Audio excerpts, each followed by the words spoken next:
Hey, what up?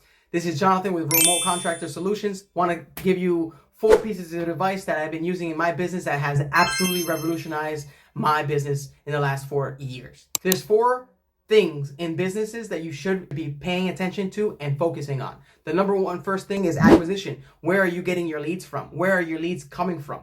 That stage is important because it's the lifeblood of your business.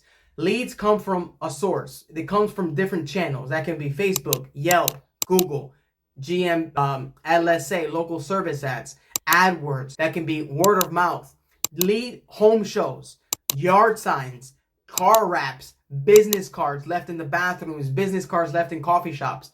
Those are channels that acquire leads.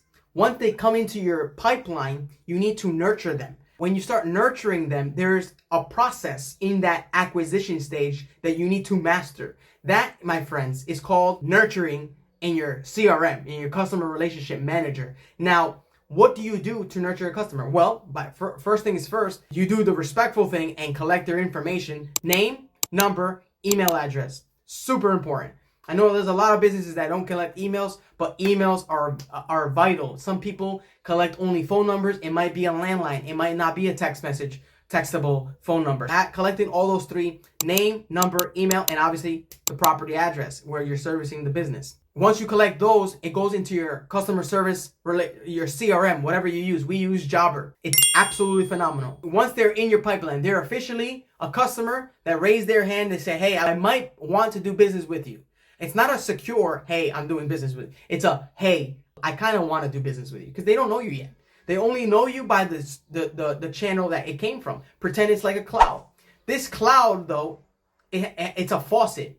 And you turn on this faucet, the more you feed that cloud. More on that later. You have this faucet turned on and water comes into your pipeline. It comes into the first stage, which is acquisition. You create a profile. You then schedule an inspection or create an estimate for them. You send them the quote for them based on the services they're looking for. And that's where it stands. That's the acquisition stage. The next stage is conversion. In the conversion stage, it's really simple. You need to convert the leads that came in order for you to pull out money from the marketplace. That you can get money, you can make money. That's why you're in business, to make money. You need to really master the conversion stage. In the conversion stage, there's other steps. I'll tell you the steps that I use in my business. In the conversion stage is sending the quote, actually, and making sure that they viewed it. Jobber has a dope platform where it tells you what the percentage of people who haven't opened the quote, an open rate of them seeing the quote. You need to make sure they're seeing the quote, okay? Some people get busy. How do you get them to make sure to see the quote? You remind them. So you have to remind them, resend the quote, make sure people are viewing the quote. Once they view the quote, now you need to act on them, okay? The most important part of the business is in the presence of the customer, in the presence over the phone with the customer, live time action, okay? When the quote is sent and the quote is viewed, now we're gonna call to close.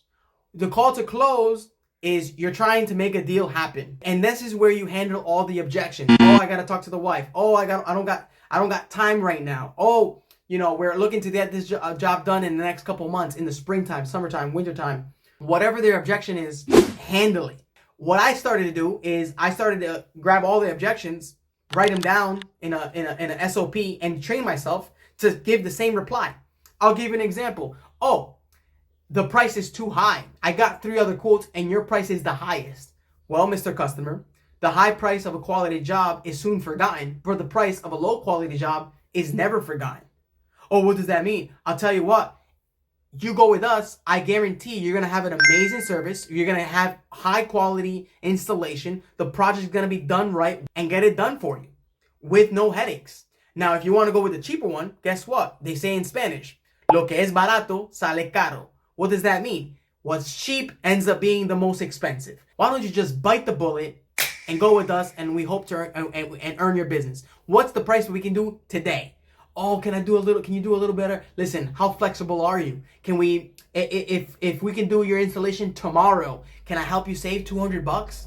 How would you like to pay? Cash, check, or credit card? If you're paying credit card, this is the price. But if you want to pay cash, we can take off the credit card fees and get you that price. You see, I've trained myself so very well on the objection handling, the price is too much, that I know what to say. I'm not a very aggressive salesperson. If I go through that whole spiel and they're not buying, I'm like, okay, no problem, Mr. Customer. Do your due diligence. Go get your other 2 quotes. You know what? Do your due diligence. Go over them. Just want to make sure if you didn't find us on Google, go look at our reputation. It really speaks volume. And let them go. But I really don't. Guess what? Because I have a sequence on Monday. I use monday.com to follow up. I have 14 follow-up sequence. What does that mean? The next day, they're getting a text message saying, hey, Mr. Customer, just a friendly reminder, did you get that quote from that other company yet? 3 days later, hey, Mr. Customer, we're going to be in the neighborhood. Do you want to take advantage of us being in the neighborhood and get you that discount, a neighborhood discount while we're there? The third one, hey, Mr. Customer, we're going to be installing next week. Do you want to be in the schedule? Fourth one, hey, did you get your gutters done yet? Question mark. We follow up so many times. The average person buys on the 8th time of follow-up. There's some business owners, there's some contractors out there only do the job one time. They only follow up once, expecting to close, when there's other business people following up more than 5 times. Leaf Filter, billion-dollar company. They will blow up your phone call just to schedule an inspection for you if you signed up on one of the websites. Just for a inspection, okay? Big deal. That's the conversion stage, the follow-ups, okay? We need to convert the leads that come in. Remember, this is the lifeblood of your business. Once you close, you'll get a ratio of conversion. For every 10 leads that come in, you close 7. If you close in 7, you need to raise your prices, all right?